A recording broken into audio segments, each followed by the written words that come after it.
Shalom and welcome to another episode of The Case for Messiah. And today we're actually going to be looking at a very odd connection between the story of the birth of Messiah as told in Matthew chapter 2 and an ancient tradition, rabbinic tradition of reading portions from the Torah. Okay, and when you're talking about portions in the Torah, can you tell us what do you mean? Because the Torah and the Bible is divided by chapters. What do you mean portions? Okay, so we know that whenever you talk to religious people about the Torah, typically they don't talk about the Torah in terms of chapters. They divide it up into 52 readings, and every week there's a different reading, and they read through the Torah once a year. And what's interesting, that for every reading of the Torah, there's ascribed a reading from the prophets? Correct. And so we know, and a very well-known researcher from Hebrew University, Hanan Elmak, he basically talked about the fact that this weekly Torah portion, the reading of the Torah into weekly Torah portions, is ancient. He also argues that the readings from the prophets, along with the Torah portion, is ancient. So every Torah portion permanently has ascribed to it a specific reading from the prophets. Okay. And if I'm not mistaken, Hanan Elmak even traces this tradition to the New Testament? Well, it's amazing, is what he says is that even though he argues that the tradition precedes the New Testament, which it obviously does, the first recording of the reading of the prophets in the synagogue is found in the New Testament. By a Jewish rabbi? And his disciples. So Luke chapter 4, Yeshua reads from Isaiah chapter 61. And then in Acts chapter 13, Paul gets up and he reads from the prophets as well. So the earliest attestation of this Jewish tradition is the New Testament, which is a Jewish book. Okay, so today we want to focus on a specific portion from the book of Numbers? Correct. So the Numbers portion, we want to talk about, it's a Torah portion called Balak. Right, Parashat Balak, okay? And Parashat Balak, or the Torah portion of Balak, starts in Numbers 22, verse 2, and it ends in Numbers 25, verse 9. And it's a very famous story where Balak sees God blessing the tribes of Israel. He sees Israel with all their numbers in fulfillment of the Abrahamic covenant. And so he wants to fight against God's promises to Abraham by hiring Balaam to curse Israel, which goes against the promise to Abraham. So he hires the magician. He hires this magician who comes, and you have this odd story where 3 times he's on his way, he's on his donkey, right? And 3 times the donkey sees the angel of the Lord. And on the 3rd attempt, all of a sudden the donkey speaks and God opens Balaam's eyes to see something he hadn't seen before. He sees the angel of the Lord, okay? That becomes a parallel story to when Balaam arrives to Balak, and now Balak is trying to force his donkey, Balaam, to curse Israel 3 times. And on the 3rd attempt, Numbers 24, it says in verse 3 and 4 that God opens Balaam's eyes to see something he hadn't seen before. So we were expecting a very important prophecy by Balaam. Correct. And in fact, we know it's an important prophecy by Balaam because whereas in the previous 2 sections, the previous 2 attempts, they're only called mashalim, discourses. But the 3rd time that Balaam tries to curse Israel, it's identified as an oracle. Ne'um. The word oracle only appears 8 times in the Torah, 6 times in Numbers chapter 24. And we know it's messianic prophecy because of the term ba'acharit hayamim, in the last days? Correct. So not only does Balaam say it's an oracle, but in verse 14 of 24, he says in the Hebrew that he's talking about the last days, okay? So whereas in the first 2 attempts, Balaam is looking at the past and what God did with Israel in the past.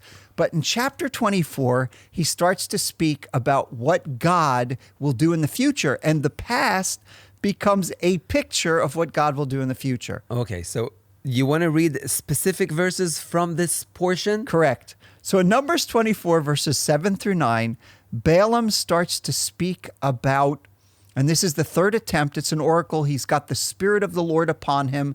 It's clear he's prophesying. And he speaks about a future king that God will raise up from Israel. Let me read it, okay? Starting at verse 7 through 9. Water will flow from his buckets, his here is Israel's, and his seed, that is Israel's seed, okay, which we'll see in a moment, this seed is a king, will be by the many waters. And his king, Israel's king, shall be higher than Agag. He'll be an exalted king. He will defeat Amalek, right? And his kingdom, that is the king's kingdom, will be exalted. God brings him out of Egypt. Now, let me stop here, Golan. It's really important. In Numbers 23, verse 22, Balaam is talking about Israel past, and he says God brings them, Israel, out of Egypt. But here he changes the pronoun, and he says God brings him out of Egypt. Why? Because he's looking at a correspondence, a parallel between Israel's exodus as a people and the future exodus out of Egypt of Israel's king. So he's going to bring him out of Egypt? Correct. Now there's more. He is for him like the horns of the wild ox. He will devour the nations who are his adversaries and will crush their bones in pieces and shatter them with his arrows.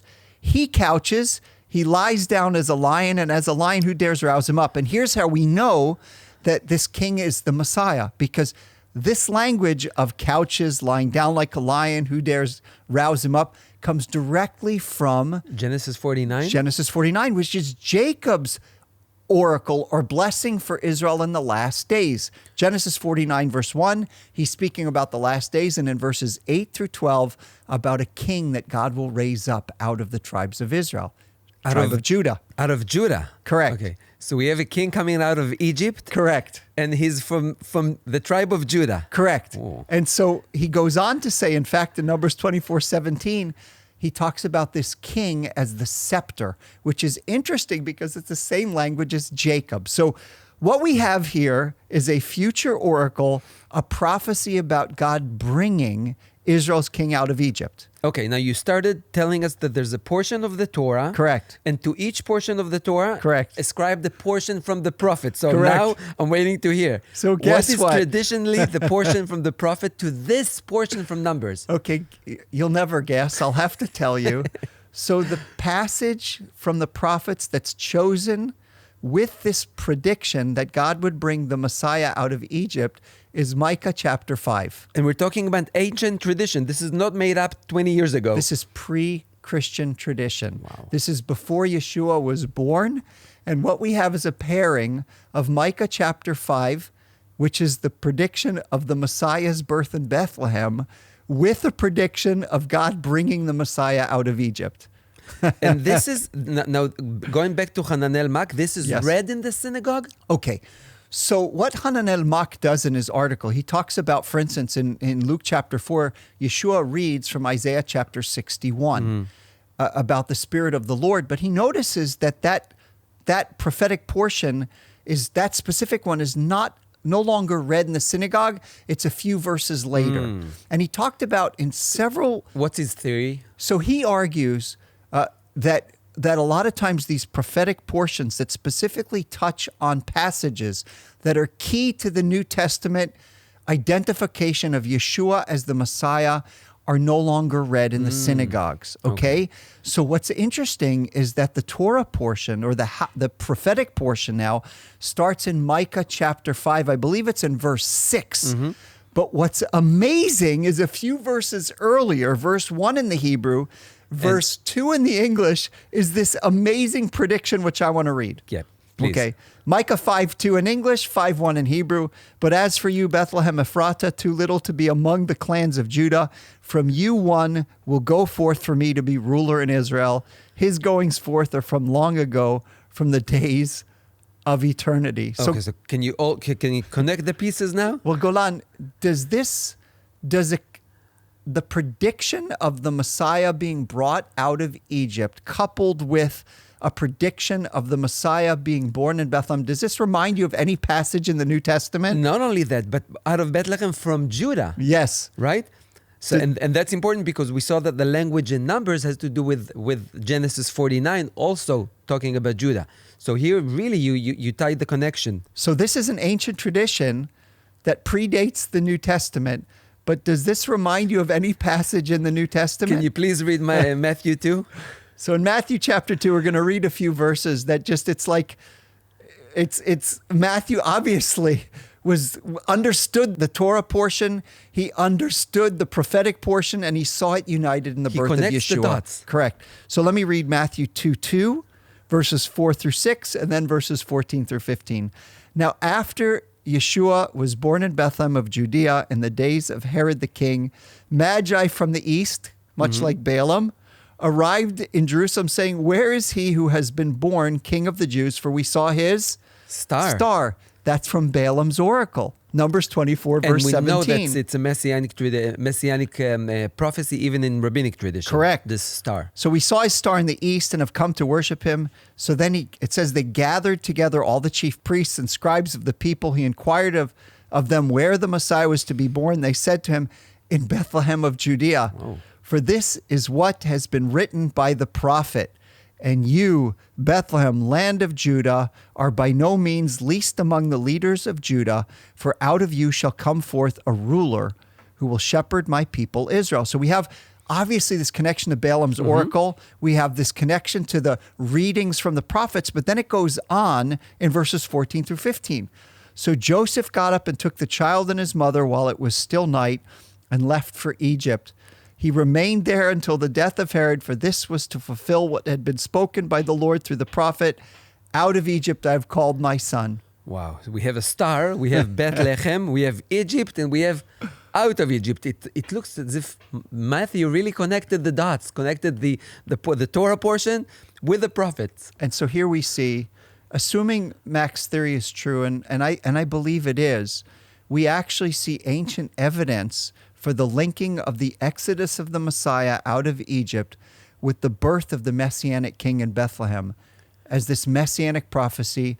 And what's really incredible is we see this ancient tradition come to life, actually be fulfilled in the story that Christians around the world are celebrating, right? In another, in another week or two. Okay, so can you just sum it up? So we'll connect really all the dots and can you just give us a summary of it, because this is mind blowing. Okay, so what we see is an ancient Jewish tradition that predates the story of the New Testament. In this ancient tradition, the ancient rabbis saw a connection between the Messiah being brought out of Egypt and the star that Balaam prophesied. They connected it, for whatever odd reason, with Micah chapter 5 and the prediction that the Messiah would be born in Bethlehem. And we see it with the portion of the Torah and the portion of the prophets ascribed, yeah.